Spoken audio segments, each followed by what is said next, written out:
Hi everyone! Two things you might notice about me straight away is I am really close to the camera and my face may look a bit scary because I don't have any foundation on. Reason being, I am doing a first impressions of a foundation today and it's the L'Oreal Nutri Lift Gold. It says new on it. Now I know products often have this new label on them for some time and they're not actually new. So I did try and find out how new this product is, and I think what it is a revamp of one of their pre-existing foundations from L'Oreal. So what does it claim to do? Let's have a look at the blurb. It claims that it is made with gold microparticles and is especially formulated with pro-retinol and collagen plus SPF 20 to give the appearance of smoother, firmer and more radiant looking skin. So this is for us ladies that are either moving into the anti-aging products or have been using the anti-aging products for a while. I've never actually used an anti-aging foundation itself, a lot of my skincare is, so I'm keen to find out how this goes. So I am going to be applying it on camera today and telling you what I think, and it is Saturday today, so I have a day off. So I'm going to be going about my normal daily things and coming back and reporting and seeing how well the foundation has lasted and what I think of it on its first day of use. Packaging first of all though, don't really like it. I think it looks a bit old-fashioned. I know obviously this is aimed at the older end of the market, it's not aimed at teens or anything, but there's still no need for it to be boring. But then packaging isn't the be-all and end-all, it's just an added bonus I suppose. So the colour range isn't great either. I know it sounds like I'm already hating on the product, but I'm being honest. There was 5 shades in there when I went into Superdrug, and I've since looked on the website and I do believe there are only 5 shades available.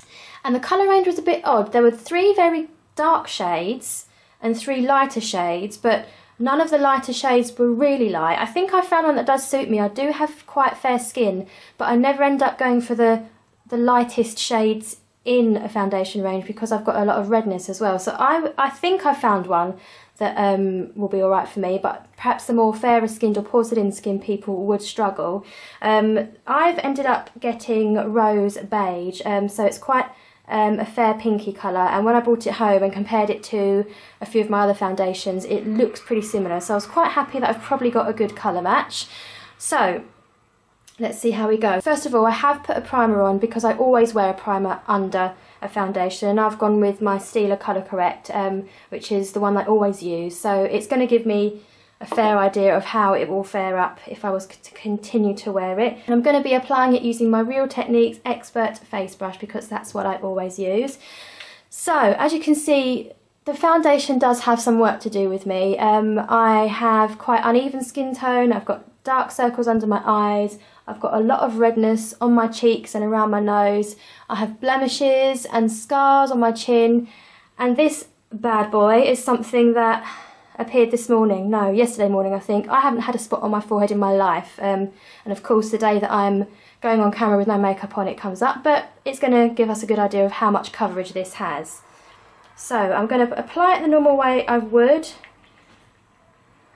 I'm no expert, so I don't know how well I apply foundation, but I stick it on the back of my hand and then I blot it all over my face before blending. Now first of all, the consistency feels quite thick. It's meant to be a serum based foundation. The only other serum based foundation I have is the Bourjois Healthy Mix Serum, and it does feel a lot thicker than that. The colour may be a little bit too orangey for me. I don't know if I've gone a bit overboard with the amount because of how thick it was. I wasn't expecting that. Just going to carry on blending. It smells quite chemically as well, but I suppose with all the anti-aging ingredients in, it's not going to have the most pleasant fragrance. It's nothing overpowering though, not a deal breaker. Now, something I'm noticing as I'm applying it is it's setting quite quickly, so I think if you're going to have to blend around your jawline and your hairline, you need to do that quite quickly because it's starting to set now and becoming more difficult to blend. It's definitely not a matte finish so far. I know it might dry a bit more, but definitely some dewiness going on. Okay. So It seems to have done a good job at covering up the red areas. It's definitely evened out my skin tone. So it does have the slight cakey look. I put 2 pumps on my hand and I haven't even used it all. So you probably don't need to use too much, otherwise you are going to get a cakey look, I would say. And it's definitely going to need powdering, and you can see how shiny I look on camera. I don't know if someone with oilier skin might be immediately put off. I do like the coverage. I do seem to have quite an even finish. So I'm going to go and powder and finish my face off, so anyone that's hiding behind the sofa can come out and look now, because my face is going to be fully made up, and I'll come back and see how it has gone. So I'm back feeling a bit more human. I have just put a translucent powder on and a little bit of bronzer. I haven't gone for any blush or anything too dramatic on my complexion, so I can see properly how the foundation lasts throughout the day. So I've had a good look at myself in the mirror, a bit closer up, and had a inspection of what I think so far. So the things I love about it so far is it does seem to have the ability to smooth out some lines and not settle in them. I've got some deeper lines on my forehead here, and it hasn't settled in them too much. As you can see, they're not completely invisible, but it hasn't exaggerated them like some foundations can do. It's done quite a good job at concealing the pores on my nose, and it does give a nice even coverage.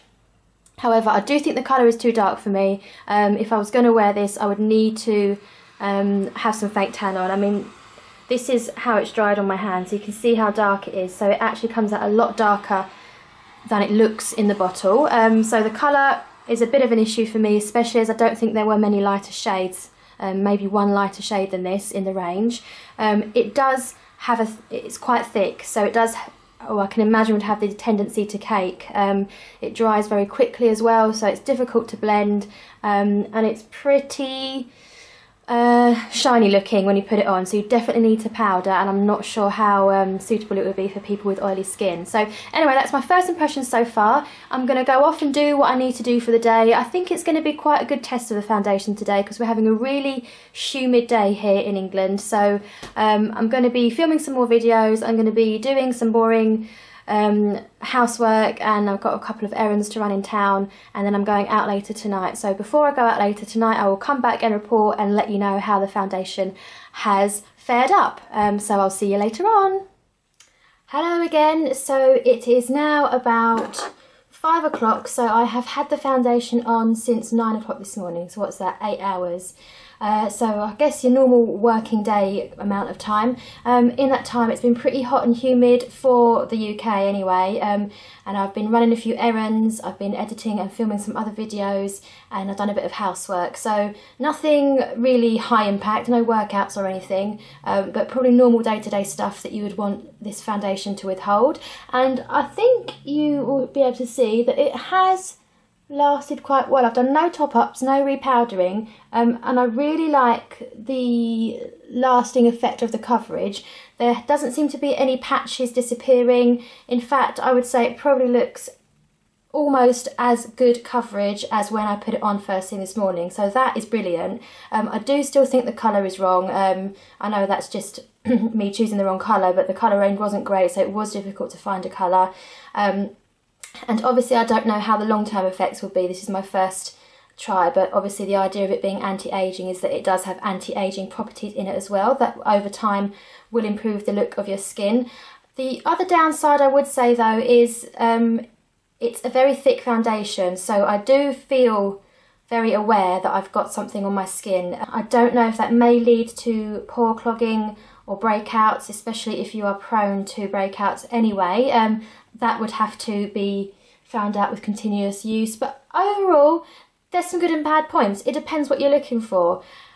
I know it's only one day of use so far, but the main problem for me is that it's obviously designed for full coverage and long lasting, which are two very good things. However, it has a SPF 20 in it. Now, full coverage long lasting foundations are normally the kind of thing I would wear for a night out, and SPF foundations are normally the kind of thing I would wear during the daytime, and the two for me don't really combine. I suppose perhaps during the winter months I wouldn't mind wearing something so much with so much coverage in during the day, but in the spring summer when it is a bit warmer, or can be a bit warmer, I do prefer something with lighter coverage. So just a reminder, it was the L'Oreal Nutri Lift Gold Anti-Aging Serum Foundation, and I've got it in rose beige or beige rose, and I think it's £14.49, but I will put that up on an annotation now just to make sure I know the price. So it is one of the more expensive drugstore foundations, however it's still half the price of most